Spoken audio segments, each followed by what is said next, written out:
కామారెడ్డి జిల్లా ఈ నెల ప్రాక్టికల్ ఎగ్జామ్స్ ప్రారంభమైనవి. 3వ తారీఖు నుంచి ప్రాక్టికల్ ఎగ్జామ్ జరుగుతున్నాయి. First spell సమాప్తమైంది.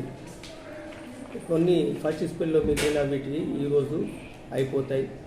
సెకండ్ స్పెల్లో కూడా అవి 2 రోజులే సెకండ్ స్పెల్ కూడా అయిపోతుంది. 3వ స్పెల్ కూడా స్టార్ట్ అవుతుంది. అయితే ప్రభుత్వం ఆదేశం మేము ఎక్కడెక్కడైతే ప్రాక్టికల్ ఎగ్జామ్ జరుగుతున్నాయో అక్కడ సీసీ కెమెరాలు ప్రభుత్వేతర మరియు సెకండ్ స్పెల్లో జరిగే ప్రైవేట్ కళాశాలలకు కూడా సీసీ కెమెరాలు మా బోర్డ్ ఆఫ్ ఇంటర్మీడియట్ నుంచి మేము పెట్టడం జరిగింది. దీని వలన పిల్లలు చాలా ఆనందంలో పరీక్షలు రాస్తున్నారు. వాళ్ళకు ప్రాక్టికల్ అనేది ఎట్లా అనేది వాళ్ళకు తెలుస్తుంది. ఇలా లెక్చర్స్ కూడా చాలా హ్యాపీగా ఉన్నారు. అయితే ఇదే విధంగా పిల్లలకు ముందుగా మనము చదివించడానికి కూడా పిల్లలు కూడా చదువుకోవడానికి కూడా మంచి అవకాశం ఉంది. పిల్లలు కూడా చాలా హ్యాపీగా ఉన్నారు. మేము గత సంవత్సరం కన్నా ఈ సంవత్సరం మంచి ఫలితాలు సాధిస్తామని అనుకుంటున్నాం.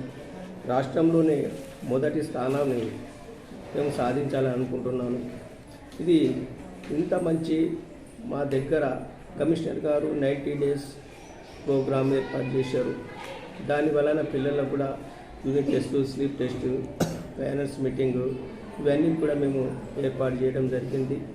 తర్వాత అకాడమిక్ ఇన్ఛార్జ్ కూడా మా జిల్లాకు 3 ఉన్నారు. వాళ్ళు కూడా మంచి డైలీ వాళ్ళ నివేదికను సమర్పిస్తున్నారు. ఇది మన దగ్గర ఇక్కడ కళాశాలల ప్రధానాచార్యులు మరియు లెక్చరర్స్లు, బోధనేతర సిబ్బంది అందరూ కూడా చాలా కష్టపడి పనిచేస్తున్నారు.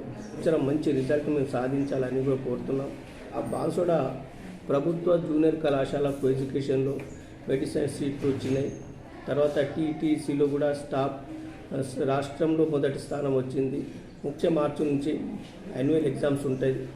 వాళ్ళు కూడా పిల్లలు కూడా నేను కోరేది, వాళ్ళ పేరెంట్స్ కూడా కోరేది ఏంటంటే మంచిగా ఎగ్జామ్ చదివి మంచి మార్కులతో పాస్ కావాలని కోరుతున్నాను.